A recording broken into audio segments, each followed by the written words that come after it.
The lumbar detail.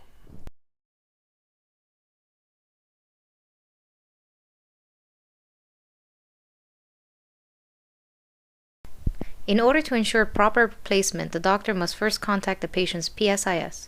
Next, the contact hand comes to the midline and finds the sacrum.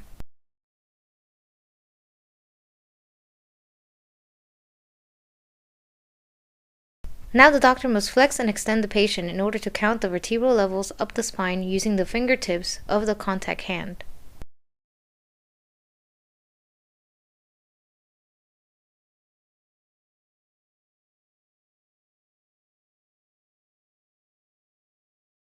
After locating the desired lumbar segment, the doctor places their support arm across the patient's shoulder. The patient is then told that they will be flexed forward.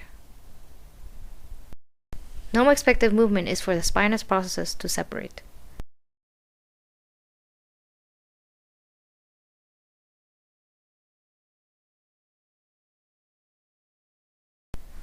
The patient is asked to cross their arms across their chest. The doctor compresses the patient's elbows toward the chest, lifts and brings the patient's back. The normal expected movement is for the spinuses to close.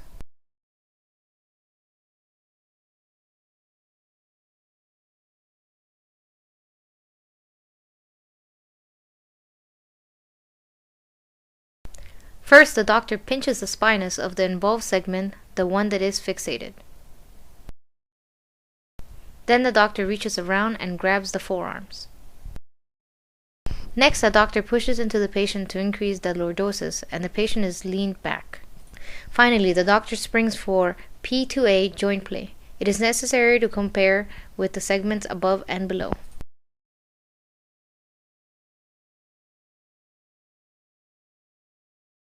After locating the spinuses of the involved segment, the doctor places the thumbs on the facet of the side being evaluated. The doctor pushes in to remove the tissue play, lifts up, and leans the patient back. Finally, the doctor springs for joint play.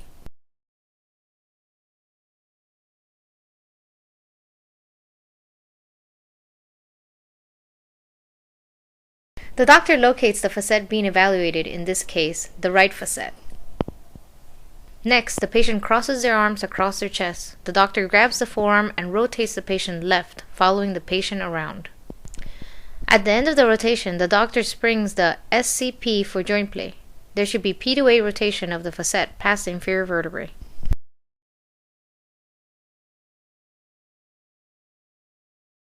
Contact 2 to 3 spinuses with the fingertips.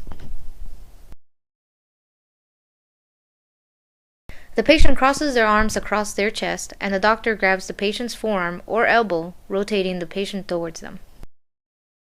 Normal expected movement is for the spinous processes to rotate to the opposite side.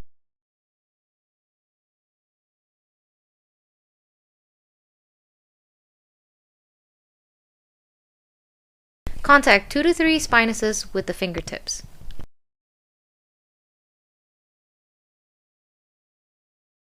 The stabilization arm goes behind the patient's neck onto the shoulders.